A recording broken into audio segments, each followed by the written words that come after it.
Sí, no vamos a hacer corta, no vamos a hacer corta. Bueno, en la segunda mitad del curso, luego de los exámenes parciales, y luego de haber aprendido, haber conversado de el rol de las elecciones en las democracias, cómo es que tú identificas que hay o no hay una democracia, y cuáles son las reglas electorales del Perú, cómo funciona el sistema electoral del Perú, por qué es difícil que haya fraude, aunque tampoco es que sea imposible, simplemente que si tú tienes la teoría, susténtamela bien, por lo menos. Pero bueno, es bien difícil, eso sí. Y no es tan fácil como en Bolivia o como en Venezuela o como en otros lugares. Y además, hemos comparado nuestro sistema con otros lugares, también no solamente en el tema de cuáles son los organismos electorales, sino si tenemos segunda vuelta o no, si tenemos voto proporcional o no, si tenemos una cámara o dos cámaras, si tenemos diferentes cosas. Entonces, diferentes reglas te llevan a diferentes resultados, y en lo que nos concentramos en ver al inicio efectos de reglas electorales fue esta regla de Dudarier, ¿no? De cómo las reglas electorales tienen un efecto específicamente en el sistema de partidos. Esto es todo lo que existe en la literatura de ciencia política sobre efectos de reglas electorales del sistema de partidos. No, hay más cosas que ustedes se pueden preguntar. Por ejemplo, una regla concentradora del sistema de partidos que le hemos comentado por ahí, pero no hemos hecho mucho hincapié, es la reelección presidencial. Reelección presidencial inmediata concentra el sistema de partidos. ¿Por qué? Porque tienes un favorito asegurado, ¿no? Y entonces te sale el opositor. Ya, entonces, así, podemos pensar en diferentes cosas, pero hemos visto esto, sobre todo las reglas de Dudarier, como ejemplo de cómo tu diseño de reglas electorales puede afectar tu sistema de partidos, tus resultados en el largo plazo, y esto se ve en ejemplos como el de Colombia, que vimos a fondo, incluso de forma más clara que en otros ejemplos que usa la literatura para esto, como Estados Unidos, ¿no? Digamos que en Estados Unidos se cumple muy bien, pero en Colombia lo vemos de forma incluso más clara porque cambió de ser mayoría simple y bipartidista a, segunda vuelta, multipartidista. Recontra fuerte el resultado gráfico, y no les estoy diciendo que esa sea la única razón, hay varias razones, pero es bien difícil pensar que la segunda vuelta no tuvo nada que ver en lo que vemos ahí, ¿no? Lo mismo en Perú, lo que yo les contaba es que probablemente había ocurrido esto en el momento en el que llegamos a nuestra crisis política post-Fujimori 2000, y como teníamos la regla de la segunda vuelta, entonces llegamos a una situación en la que los votantes y partidos van a tener relativamente más incentivos para fragmentarse elección tras elección, y esto es un efecto que además sería acumulativo, y entonces es bastante complicado de alguna manera de entender, digamos, de predecir qué tan fuerte, qué tanto se va a llegar a acumular, hasta qué punto vamos a fragmentarnos, eso tampoco se puede saber, pero sí es bien difícil pensar que hasta ahora nos hemos fragmentado cada vez más que el anterior, ¿no? Entonces, es difícil pensar que vaya a haber un regreso a lo previo, a los escenarios concentrados, si es que no ocurre algo extraordinario, si es que no hay un líder que por algunas razones muy particulares sea un líder que crezca rápido, si es que no se da un evento extraño, ¿no? Más si no tenemos reelección presidencial. ¿Sí? Tengo una consulta. En relación con las leyes de Dudarier, en la que menciona claro que el sistema de mayoría relativa tiende a llevar un sistema de partidos. Teniendo en consideración que hay una propuesta, ¿no?, para hacer distritos uninominales, donde, claro, van a haber varios partidos. No está bien, no se precisa bien si es que va a ser si es de mayoría relativa, o sea, de que tiene más votos ganar la elección. Entonces, pero si tenemos en consideración esas dos cosas, y teniendo también en consideración el tan frágil sistema de partidos que tenemos, creo que realmente vaya en el tiempo, porque obviamente no va a ser en la primera elección, va a ser en elecciones sucesivas, tal como el ejemplo de Colombia, ¿no?, que al inicio se demoran en cuajar la regla. ¿Cree que realmente funciona así en Perú? No estoy seguro si importe tanto el diseño del Congreso, porque la elección que más importa para nosotros es la presidencial.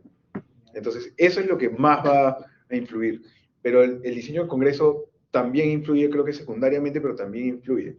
Entonces, si tú tienes una elección presidencial a la que vuelvas a una regla concentradora como mayoría simple, en una ronda, eh, y además le sumas un diseño de Congreso que tenga también una mayoría simple, en distritos sean uninominales o binominales, si tiene mayoría simple en una ronda, sí, eso te va a sumar a que tengas un sistema más concentrado. Y claro, no es que te va a obligar a construir partidos políticos, pero te va a obligar a que lo que se construya tenga que tener una coalición, sea una coalición más grande para que pueda sobrevivir. Entonces, te obliga a un consenso mayor, de alguna manera. Es como el sistema te exige un consenso más grande para que puedas existir.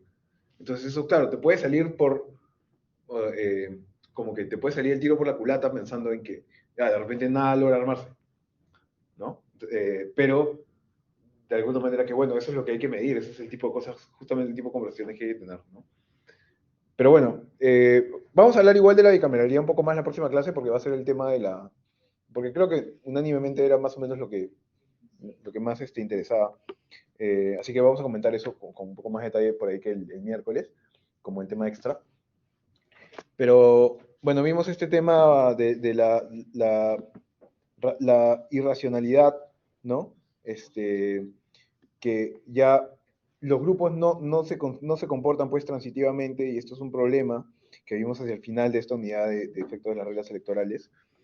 Eh, y esto te genera que no haya ninguna regla electoral en realidad que cumpla con todos estos criterios, ¿no? de Arrow que habíamos visto. Entonces, no hay ninguna regla electoral que sea perfecta y que vaya a lograr transformar perfectamente las preferencias de la gente en un electorado en un resultado que refleje tal cual esas preferencias, así, igual sin que nadie se pelee, eso no se puede hacer, lamentablemente, es bien difícil. La única forma de hacerlo es de alguna manera que con un... Eh, o sea, claro, la única forma de hacer eso es si todos tuviéramos representación directa. Pero eso no se puede, pues ya no sería democracia representativa. Y de lo que hablamos hacia el final de esta unidad, para comenzar a pasar a la penúltima unidad, que es la psicología electoral,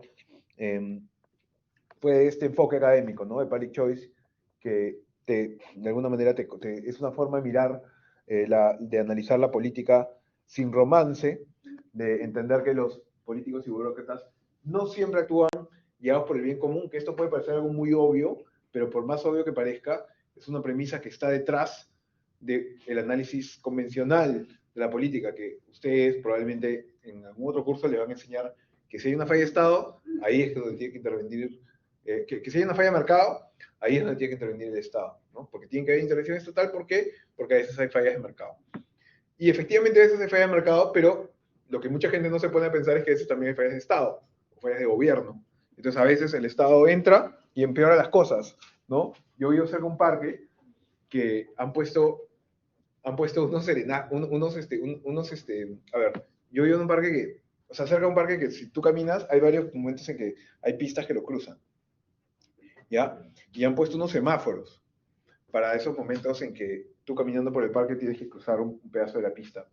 Y esos semáforos supuestamente para ayudar a que el peatón tenga más seguridad. Pero antes de que pongan los semáforos, lo que pasaba era que, como era evidentemente un paso peatonal, todos los carros se detenían si habían peatones y el peatón pasaba.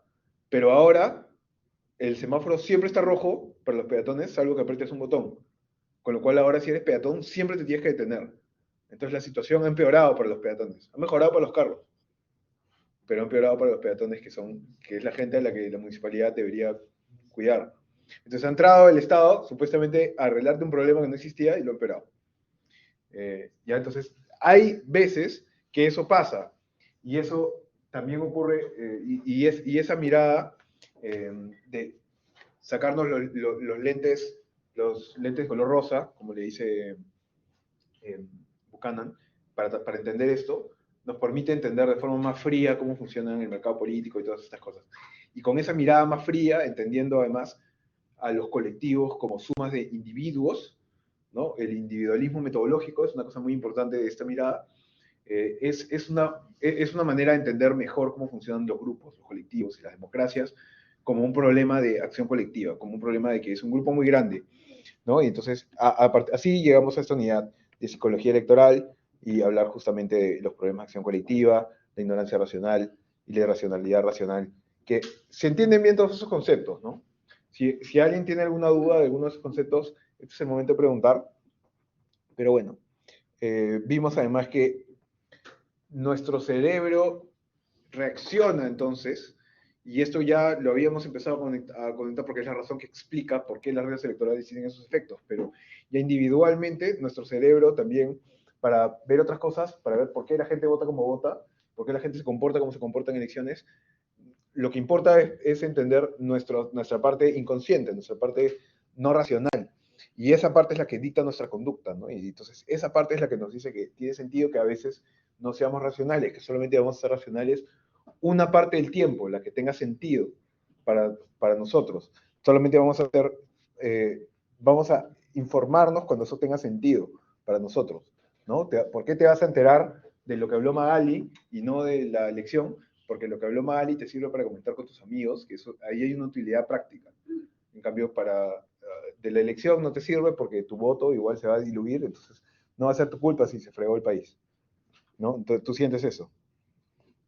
Hablamos de la regla del votante mediano, como también otro ejemplo de psicología electoral, y luego del perfil que tiene el votante peruano, para empezar a entender ya, ok, entonces, si entendemos que el electorado peruano es una suma, es un monstruo construido por un montón de individuos, imposible de controlar, entonces, tratar de entenderlo, tratar de entender cómo funciona y verlo así nos permite ya predecir un poco más cómo se va a poder mover durante las elecciones, ¿no? Entonces ya vimos esto, o sea, vimos que tiene estas características, también tiene necesidades distintas, no es de centro, de derecha ni de izquierda, no le importa esa vaina, esa discusión solo importa en Twitter, en la vida real a nadie le importa. En la vida real a nadie le interesa. En el Perú la verdadera discusión está entre gente que es de centro, no porque políticamente sean de centro, sino porque no son de ningún lado, ¿ya? Se les agrupa en algo que le puedes decir centro, y el grueso la gente es autoritaria. Ese es el problema.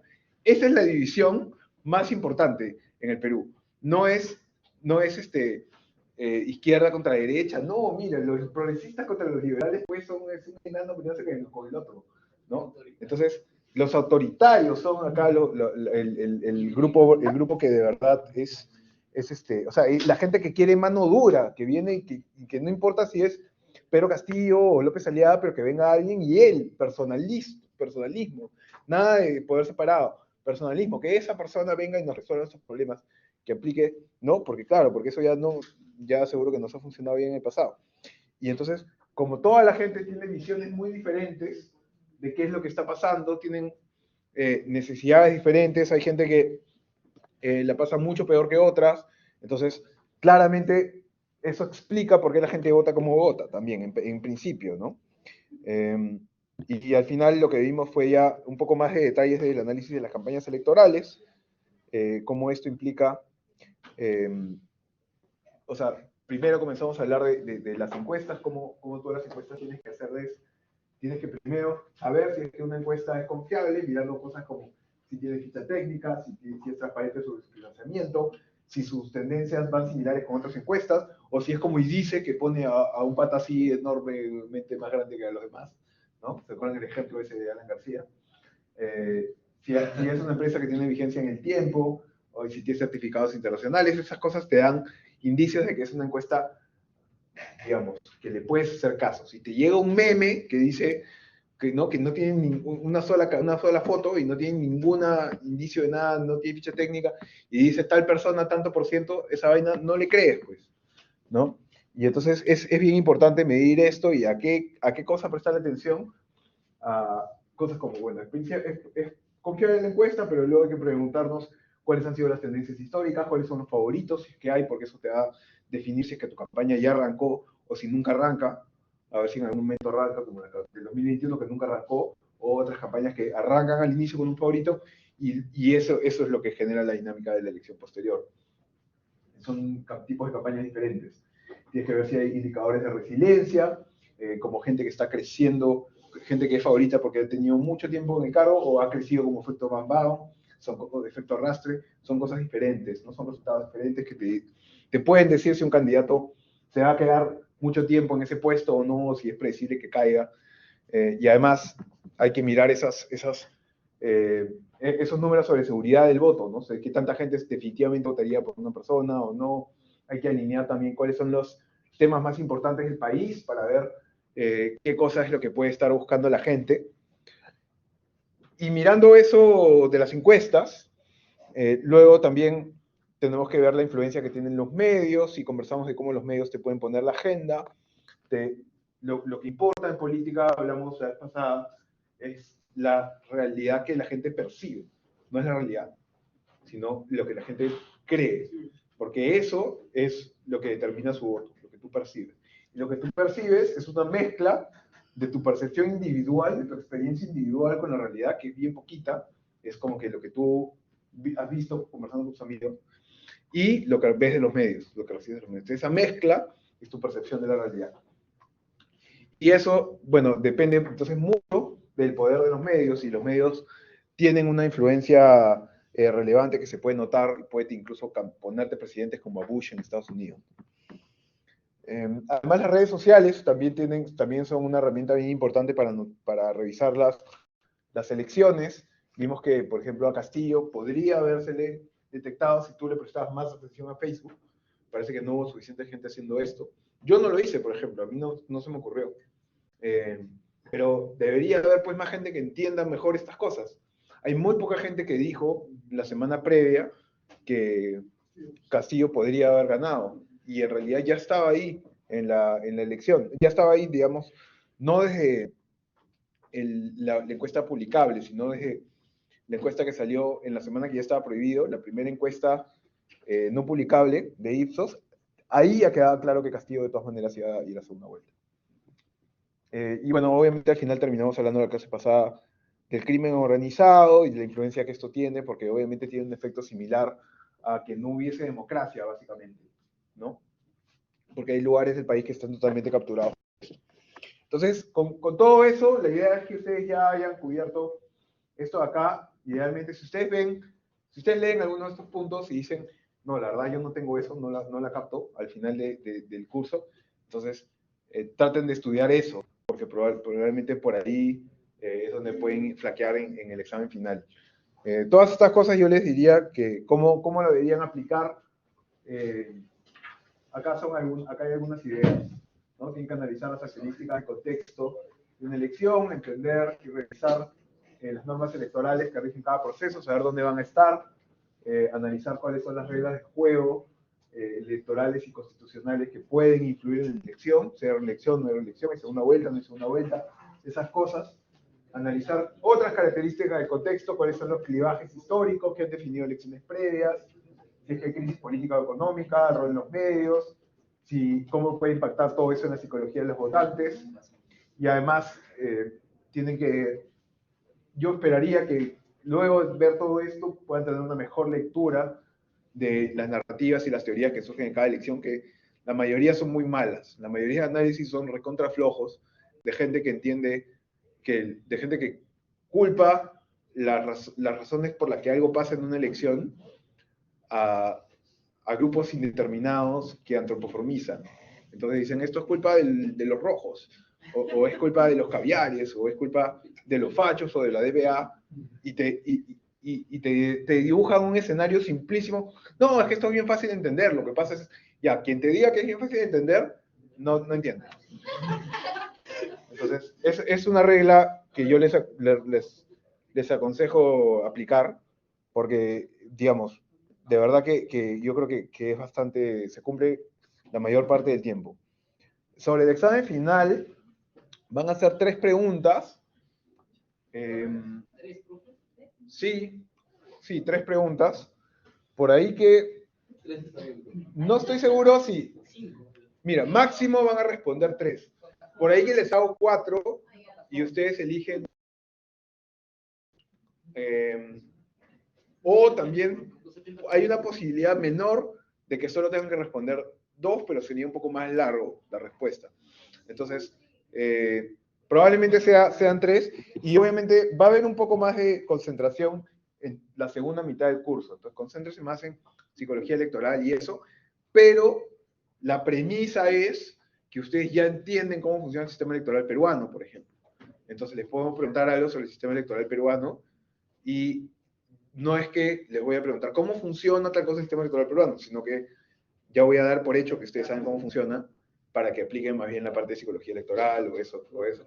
No les voy a preguntar tampoco de otros países, pero en su respuesta de repente podría ser que a ustedes les sea útil referenciar cómo pasa algo en otros países para parte de su argumento, nomás. Entonces, la primera parte del curso no es que sea totalmente inútil, ¿no? Simplemente que ya no va a concentrarse en eso la evaluación. Y bueno, eso es. Hasta ahí llegamos en el curso. El miércoles hacemos el tema extra, el tema comodín de bicameralidad, y ya con eso acabamos y nos vamos a comer algo, pollo. Profe, puede ser que acabe media hora antes de la clase para. Es que tengo a las 10 No, a ver, una hora y media. voy a acabar un poco antes la clase porque eso está previsto, pero, o sea, no te prometo que va a ser a la hora de tu inglés. No, igual tengo una Ahora, hora. si te tienes que ir... Tengo una hora. Ya te entendí. Ya, ok. O sea, tú tienes poco tiempo para ir. Sí, igual vamos a acabar antes esa clase porque es una clase más rápida y además no es tanto contenido. Y la idea tampoco es hacerlos quedar hasta el último minuto, el último día. Pues, no se pase. Pero bueno, sí. Profe, en el caso de, ¿cómo se llama? Crimen organizado. También puede que venga ¿puedo venir?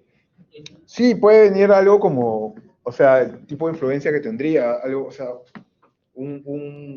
sea, que ustedes tengan que explicar cómo eso podría afectar en una elección o algo así. Pero digamos, no van a entrar cosas que no hemos estudiado. Entonces, si no les he mandado a leer algo sobre crimen organizado específico, no les voy a preguntar detalles sobre eso. Si no hemos entrado a detalles en la clase de efectos, no les voy a preguntar por esos detalles. Nosotros podemos a nuestro momento sumar eso, cosas que hemos visto en clase. Sumar con las cosas que sí hemos visto en clase, porque lo que sí puedo esperar que sepan es las cosas que efectivamente en esa clase mencionamos y comentamos, ¿no? Eso sí puedo esperar que lo deberían poder usar como parte de su análisis si es que es parte relevante para la pregunta. ¿Va a ser con apuntes? Sí, con apuntes y con todo. ¿Va a poder estar en el examen? No, es el viernes, ¿no? Sí. Viernes de 6 a 8. No voy a estar yo, voy a poder conectarme, me voy a conectar virtualmente, pero ¿El examen no, es presencial, pero es que yo me puedo conectar como alguien me puede poner en... Va a ser bien complicado. Ajá. Porque en teoría ninguno podría tener una para No, sí pueden, porque... ustedes. Ajá, claro. No, ustedes no van a poder tener. La persona que esté cuidando en el salón, yo con esa persona quiero coordinar. Si puede ser Caleb, pues genial, pero no estoy seguro si va a poder ser Caleb. Normalmente esas personas, profesores. Exacto. Sí, por eso, pero digamos, yo lo voy a coordinar para que sea... Profesores incluso que están supervisando el examen. Sí, la cosa es que no voy a poder estar porque no voy a estar en Perú en ese momento. Me voy a ir, tengo mi graduación retrasada de la maestría. Como que por la pandemia nunca me gradué. Y ahora que ya eliminaron la visa del Reino Unido, entonces ya ahora sí ya me han podido preparar una graduación. Entonces ya. Porque ya es el último lo llamo. Es que, mira, eso puede ser una cosa, que Sí, es un problema. Es que antes de, sí, y además, o sea, en el peor de los casos, y antes de, si es que yo tengo que dar alguna indicación, te puedo llamar como que antes del examen, y te aviso, oye, esto, pero igual yo voy a coordinar con ellos para que les dejen meter como que sus impresiones. No pueden llevar cosas electrónicas, eso sí, pero sí material impreso, ¿no? Si quieren imprimir las diapositivas o sus apuntes, o sacarle fotocopia de los apuntes de sus amigos. Ya. La constitución. Ya no, yo lo menciono porque como esto normalmente no sucede cuando es normalizado. Sí, sí, En sí. caso de que ya no pueden hacer como apuntes, ya.